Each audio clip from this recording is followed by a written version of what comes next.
in 2 Timothy chapter 1 verse 8 to 14 akong basahon.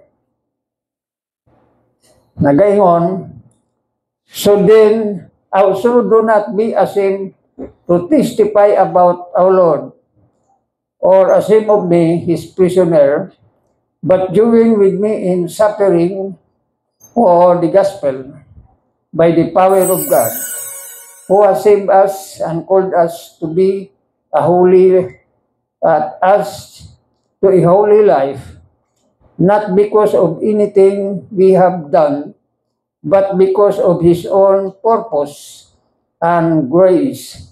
This grace has given us in Christ Jesus, where before the beginning of time, but it has now been revealed through the appearing of our Savior, Christ Jesus, who has destroyed death and has brought life and immortality to light through the gospel. And of this gospel, I was appointed a herald and apostle and teacher. That is why I am suffering as a man. Yet I am not ashamed, because I know whom I have believed, and am convinced that he is able to guard what I have entrusted to him for that day. What you heard from me, keep as the pattern of sound teaching with faith and love in Christ Jesus. Guard the good deposit that was entrusted to you. Guard it with the help of the Holy Spirit who lives in us. Ang Ginoo mag-bless sa mga pulong. Ang verse 13 to 14, nagaingon din what you heard from me, keep as pattern of sound teaching with faith and love in Christ Jesus. Guard the good deposit that was entrusted to you. Guard it with the help of the Holy Spirit. This is Paul's wonderful, good advice to Timothy, na siya mag-amping, no? Mag-panudlo sama sa iyang ginahimo nga nagapanudlo siya. Because actually si Paul is teaching soundly so that this would be a pattern for Timothy, while he will teach also sa uban, no, with faith and love in Christ Jesus. And then further he said, guard the good deposit that was entrusted to you. Guard it with the help of the Holy Spirit. So doon ay mga instruction nga gusto ni Paul nga himuon ni Timothy, gabi na yun ang pagsunod sa iyang mga pamaagi sa pagtudlo. Thank you. Tinanglan kong tubig kay dali ko sundipan. So, naay giingon din sa panultihon, a good teacher is a good follower. I think tama man siguro ni. Kung maayo ta nga magtutudlo, kung unsa nga atong gitudlo, ato po timuon, no? Atong i-demonstrate. Tama man ni siya. A good teacher is a good follower. Paul is really a good teacher. Sa gusto man natong sa dili, pero kay klaro man din maayo siya magtutudlo ba? O managingon diri, is a good teacher. Because what he teaches, he also live by example in speech and action. Kung unsa ngiyang gitudlo, iya pong gikinabuhi sa pagsulti o sa action. So this is a good challenge for us. Kung nagapanudlo ta, ato pong ikinabuhi para di ta siguro masawayan. Kay kung dili nato ni itudlo, niya nagsigit ang panudlo, dili nato ikinabuhi, naagi mo comment sa tuwa. Sama na siya, uy, tudlo yun ano, pero wak man, may ayo. Ano, no? So, dili maayon. So, yun din live in speech and in action, guarding it with the help of the Holy Spirit. So, kining atong himuon, it is necessary nga naagid po'y tabang sa Holy Spirit by way of guarding what or who we are, what we do, what we teach to others. Muna siya. He is also a good challenger and advisor. No. Challenger, advisor pa. No. Matudin for Christian living. Alang sa Kristoanong pagkinabuhi. Thus, he gave instruction to Timothy to follow what he teaches and keep it as a pattern of sound teaching toward others. So, ang gitudlo ni Pablo, unta si Timothy musundog. Now, I just, di magid ko mo hatag mga dugang comments sa ato isang-isa, labi na tayo mga workers sa gospel, kung sa mga atong ginatudlo. Kaya kung nagapanudlo tao niya, wa po nato ikinabuhi, may mo gid ang problema. Diba? Ang problema gid na siya. Sawayon ta, niya mahimo pa ni siyang obstacle sa ministry, na dili maglambo. Tuod, dili man paspas ang paglambo sa church, tungod sa limitation nato, but I know nga others still believe and inspired to listen, no, sa Word of God. So, kita doon ay mga responsibility di ana. So, mauni siya to follow what he teaches and keep it as a pattern of sound teaching. Munay gi advice diri. He is also a good challenger and advisor for Christian living. Thus, he gave instruction to Timothy to follow what he teaches and keep it as pattern of sound teaching toward others. His advices are the following. May tambag si Pablo ngadto kay Timothy. Number 1 is sa advice ni Pablo dinhi sa verse 8 to 9 nag-ingon, not to be ashamed to testify about our Lord. Nahada ko kayo ng challenge ato. Na dili gud ta maulaw mo testify mahitungod sa atong Ginoo. Of course kita, I know nga kita mga frontliner, isog-isog kita. We are really ready, we are really willing, no, to teach others.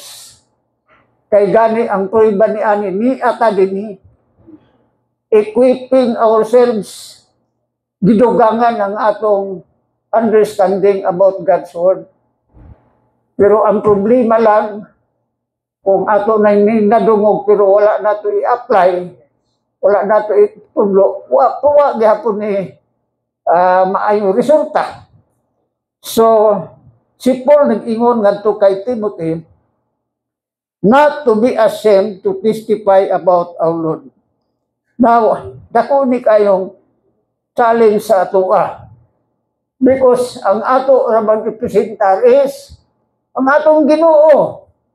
Now, there are Christians, labi na itong mga bagbuhan, maliban sa atin kay medyo, kung sa term pa nga, maas na.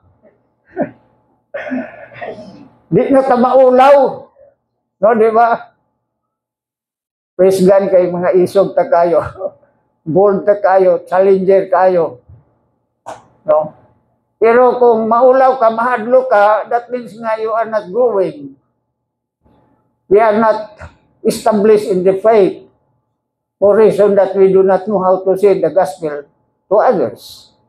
Una sing hinungdan nga nung maulaw ta. Kaya we need equipping. We need equipping really. We need to study the Word of God. Kaya ang pulong sa Ginoo is useful for correction, for instruction, so that the man of God or each one of us shall become maayong magtutudlo. So, mauni. Baliko na ako sa ingon ni Paul, do not be ashamed to testify about our Lord as or ashamed of me, but join with me in suffering for the gospel by the power of God who has saved us and called us to a holy living. So, dapat dili ikaulaw ni Timothy ang pag-testify about our Lord Jesus Christ. Kung dili po si Timothy maulaw, may tungod ni Paul. No?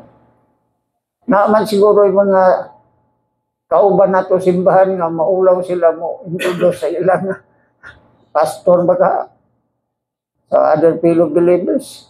O ka maulaw sila nga mailhan nga sila Christian. So rason maulaw.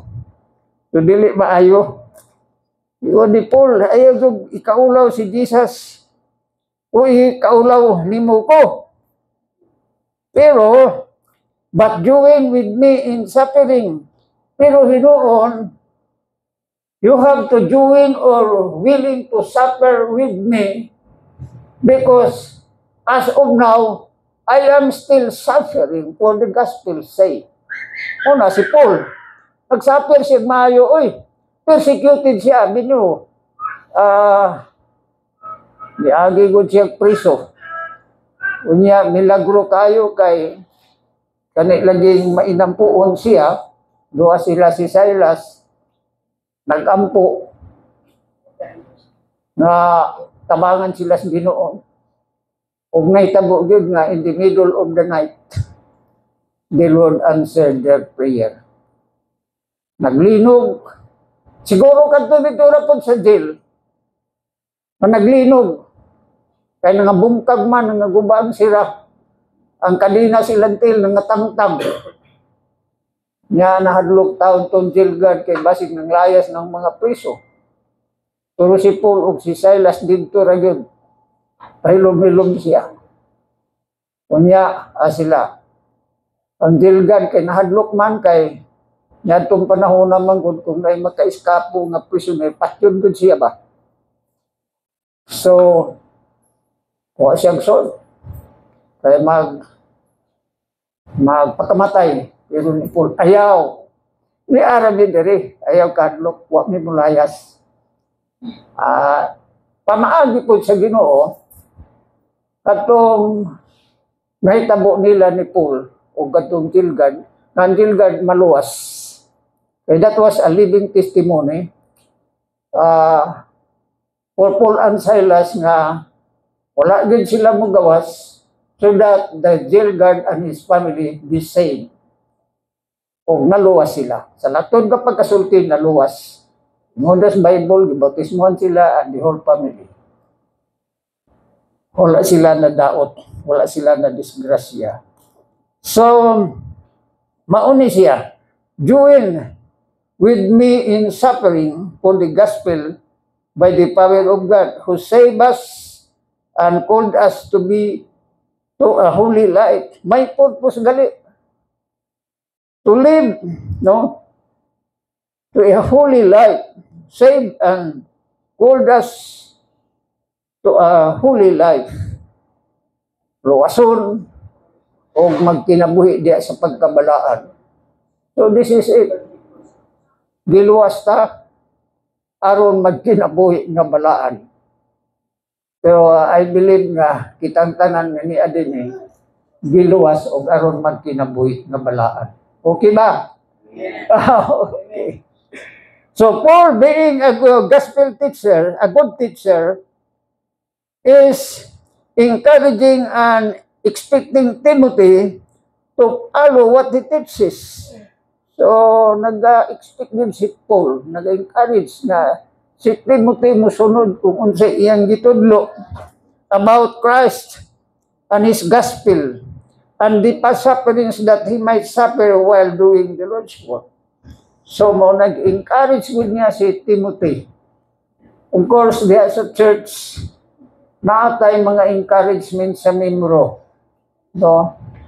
Na mohimo ta sa dapat atong himuon. So, any one of us today who is called to teach others and do the Lord's work can teach what Paul did teach to Timothy. So, maaari pong kopyahon nato, kapihon po si Pablo sa iyang pamaagi sa pagtudlo o sa iyang pagkinabuhi. So, maayo yun lang magkinabuhi kang matarong para na masunod nato, no? So, maayo yun lang. Because Paul's teaching is very challenging and effective. Wala man tingali tayo mabasa nga ang teaching ni Pablo is ineffective. Kaya dagang yung na-challenge na itong panahon.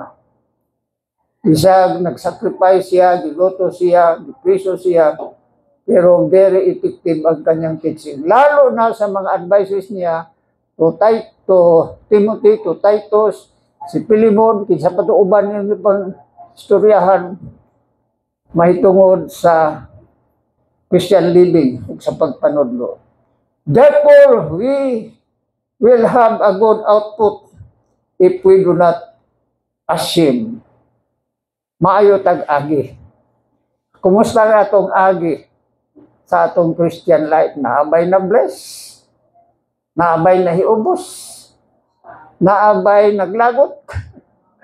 No? O na pangutana di, are we really a good example to others? Did others are satisfied what we do? Are they blessed because we live by faith, by example before others? Through the help of the Holy Spirit. Kaya kahit na hinay-hinay lang, pero panlahotay, padayon, tama, I think na agad gyapon tayo madala diya sa Ginoo. Amen? Yes. Number 2, na advice. Another advice of Paul to Timothy is about guarding our Christian life and calling. Kani, ampingan, gwardiyahan ang atong Christian life and calling. We are Christians by identity, through faith in Christ Jesus. Pero aside from that, na ay calling niya sa ato, na atong himuon. Di man lang kay tawgon taron manwas, no, that's not the case. Gitawag ta kay, pwede pagintang gamiton ni Lord sa buluhaton. Inin ba mo diya? So dapat, himuha ang dapat himuon para sa pagpalambo sa ministry. Sabi dito sa verse 14, guard the good deposit that was entrusted to you. Guard it with the help of the Holy Spirit. Dako kayo ning challenge kay Timothy. Ampingi kung unsa tong gi-entrust sa imuha kay mo na siya. Ampingi kung unsa tong gi-entrust because this is a good deposit. No? Guard the good deposit that was entrusted to you. Guard it with the help of the Holy Spirit. Ibig sabihin, kung naaman tayo position ngayon, anak, gipiyalan ta, di po ta mangako nga kaya ko ni. Kaya na ako'y kahibalo, dako kung kaalam, may katapos ko, no. We need to be dependent upon the Holy Spirit. Kaya we need the help of the Holy Spirit. Kaya nag-iwag ang pulong, without me, you can do nothing. Tanawa ba? So, in our endeavor sa life, Dili lang sa spiritual na aspect kita maningkamot no, sa atong mga physical nga mga paningkamot. Pero ato gid itugyan ang atong kaugalingon labaw sa tanan diha sa Ginoo. In order nga siya mutabang, ang Holy Spirit mutabang sa atoa. Munay pamaagi niya, no? Munay pamaagi. So, through the help of the Holy Spirit, Paul is very serious in his advice to Timothy. Seryoso siya. Dindot yun po nga, wala man po. Ambot lang kung doon na magkapoy mga pastor nga, dili seryoso manudlo. Pero puro seryoso ba? Kung seriousness ang hisgutan, wow! Di yun po. Pero na, okay, klaro hay yun, naagad po'y uban nga, wala yun manudlo insakto. O di ba, pastor, no? Okay, na ay wala. Maong ganing nga, nagkatibulaan. Daghang na agni, daghang unsa na. Basta, dili seryoso. So, Paul, especially in keeping his life unblemished from all filthiness. So, ang advice ni Pablo is, seryoso kayo, labi na yun sa pag-amping sa iyang kinabuhi nga unblemished from all filthiness. Di ba ang Biblia puno sa mga pagtambag? Naunta kita, dili kita madagtaan sa mga kalibutanon na buhat. There are a lot of teaching in the New Testament sa mga worldliness. About worldliness, worldly cares. Daghang kayong tambag si Pablo, anak. So, kung nasabta na ito na atong i-apply o atong himuon. All mean to say that Timothy's calling as young preacher should be well guarded to avoid this disruption. Ang pingan good aron dili ma-disrupt of his ministerial calling that was entrusted to him. Kay usahay og dili kita mag-amping sa tinuod lang ma-disrupt, ma-distort ang buluhaton sa Ginoo. So kinahanglan na agi pag-amping. The way we talk, the way we live, mauna siya. Ampingan yun, pala dili ma-disrupt, no? Kinahanglan nga ato gina siyang himuon. Sa ato nga spiritual nga calling o sa life, the same thing is true in our Christian life and calling. We must guard our calling and election with the help of the Holy Spirit. Just as Paul said, si Pablo, daghang kayong mga encouragement si Pablo. Ni ay nindot kayo yung encouragement nga to kay Timothy. O para nato nintanan. Sabi niya, sa 2 Timothy chapter 1 verse 12b, sabi niya, I am convinced that he is able to guard what I have entrusted to him on that day. Kumbinsido si Paul na ang Ginoo mismo mo guard po sa iya. Kita mo na, what do you think? This is an assurance sa matag-isa ka nato nga kung naatay gisunod nato ang mga instructions sa Ginoo, Jesus Christ Himself will also guard us. Amo nang barugana ni Paul. So wala si Paul nagduda ana. Kay ingon niya nga I am convinced that he is able to guard what I have entrusted to him for that day. Unsa bay atong gi-entrust diha pud sa Ginoo in return sa kaayo sa Ginoo sa tuwa. Naabatay gi-entrust sa iya. Are we conscious of ourselves nga kung naatay gi-entrust sa Ginoo, shall we say, nangayo tag tabang, nangayo tag help, nangayo tag provision, tanan-tanan. That is interesting to God. Kaya hibalutal nga ang Ginoo gamanan. And He is able also to guard us. He is able to provide us. He is able to give us anything we ask for. Sabi pa nga, ask, and it shall be given to you. Kita mo na, no? Si Jesus mo nag-challenge na. Ngayon mo kay kamo akong tagaan. So, mauni siya.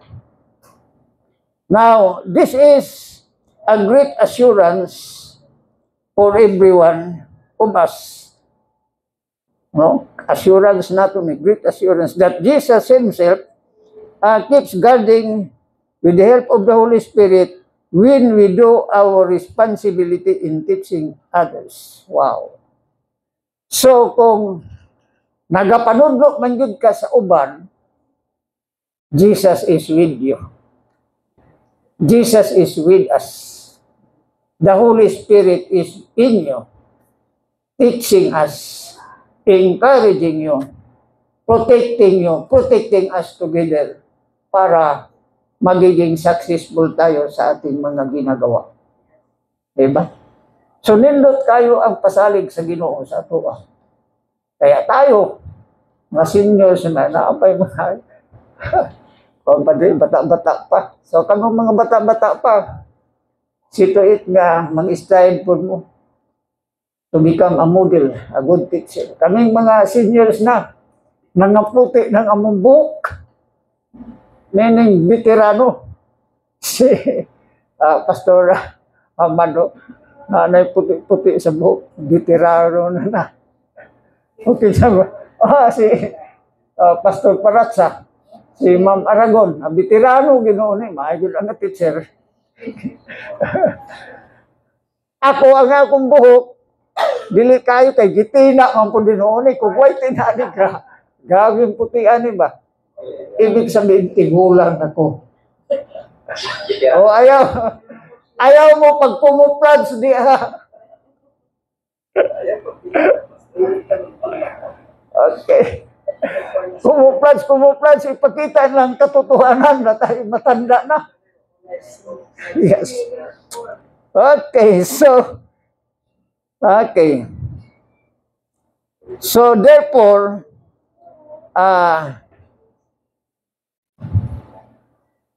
this is a great assurance for everyone, for us, that Jesus Himself keeps guarding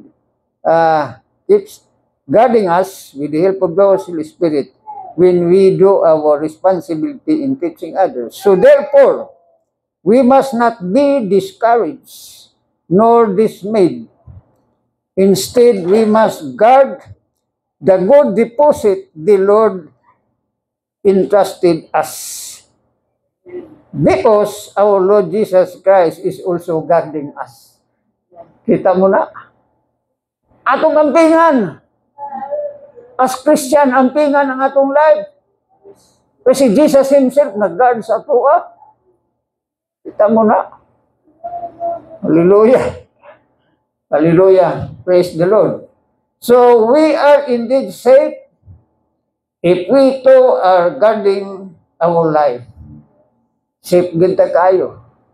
Kung giampingan nato atong kinabuhi. Our calling. Kumusta mga atong calling? O daghan ini nga nagdawat og responsibility sa calling. Did you guard it? Did we guard it? Our calling, and above all, our gospel ministry, so that in the end, we deserve to receive a reward if we do not give up. Wow. Mauni siya ang pinaka-importante nga atong ampingan, ang ministry of the gospel nga gi-entrust sa ato. Kay kung ato ampingan we deserve to receive a reward if we do not give up. Naagin tayo madawat. Now, example ni ani, kamatuoran ni ani, para mutuo ta, no? Si Timothy, si Paul manggihapon nagsulat ini. Iya po ni kasinatian sa iyang ministerial responsibility as preacher of the gospel. Sabi niya, now there is in store for me the crown of righteousness. Wow! Deserving siya sa crown of righteousness. Ang sa maning crown of righteousness, corona daw nis pagkamatarong. I do hope nga dili ni corona nga piki. This is pure gold. Corona man. Corona sa pagkamatarong, no? Kingon din eh. God, no, ingon diri, now there is in store for me the crown of righteousness, which the Lord, the righteous judge, will award to me on that day. Expecting yun ni Paul, na tagaan yun siya reward ni Lord. Si Lord mismo mag-award ini. Nidot ko tingali kung